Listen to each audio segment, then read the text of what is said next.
Mission school, ঠিক আছে। বানান যেন সবাইকার মুখস্থ থাকে, লিখতে গেলে কোথাও ভুল হয় না, ঠিক আছে। রামকৃষ্ণ দেবের পরমহংস দেব উনি, ওনার সম্বন্ধে বলতে গেলে 2 ঘন্টা 4 ঘন্টা লেগে যাবে। ওনার সব থেকে জনপ্রিয় বাণী যত মত তত পথ, এটা সবাই জানি। অনেকে বাণী বলতে বলি ছোট্ট কি বাণী বেশে বলে দেয়, ঠিক আছে। তো সব থেকে বড় আমাদের ওনার শিষ্য স্বামী বিবেকানন্দ।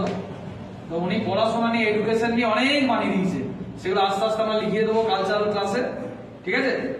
তো আমরা বিভিন্ন জাতি ধর্ম বর্ণ সকল দল মত নির্বিশেষে আজকে ভারতবাসী আমরা, এটা আমাদের সবচেয়ে বড় পরিচয়। তো সবার মধ্যে আত্মবিশ্বাস দরকার। তো স্বামী বিবেকানন্দ একটি বাণী বলেছিলেন, শুধু ওইটি বলি আজকে বাণী পাঠ, আগামী দিন থেকে সব তোমরা নিজেরা বলবে, যে আমাদের হিন্দুদের বলা হয় 33 কোটি দেবতা। তো এই 33 কোটি দেবতা যদি তোমাদের বিশ্বাস থাকে, আর মাঝে মধ্যে বিদেশ থেকে আগত সমস্ত দেবতা যেগুলো আছে তাতেও যদি বিশ্বাস থাকে, কিন্তু তোমার নিজের উপর যদি বিশ্বাস না থাকে, তাহলে তুমি জীবনে কিছুই করতে পারবে না।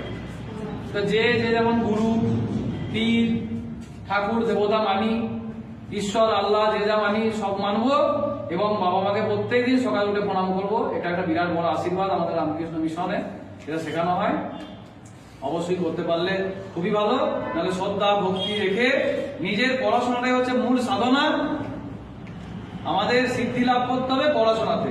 আমাদের এই স্কুলটার উপরে 2য় বর্ষের স্টুডেন্ট এবং 1ম বছরের কিছু আছে, অনেক আশা ভরসা নিয়ে আমরা অনেক ত্যাগ করে আমরা শুধু তোমাদের ভালোবাসাতে আজকে বিভিন্ন যে মাস্টাররা আসি এই স্কুলেতে কিন্তু যুক্ত হচ্ছি। আমরা কোনো প্রলোভন, কোনো টাকা পয়সা বিরাট কিছু পাওয়ার আশা নয়, সেই আমাদের আকাঙ্ক্ষাটুকু পূরণ করবে, এইটুকু বলে আজকে আমাদের প্রার্থনা সভার সমাপ্তি হলো। কাল থেকে আবার যথা সময়ে 11:15টায় মনে হয় সম্ভব রুটিন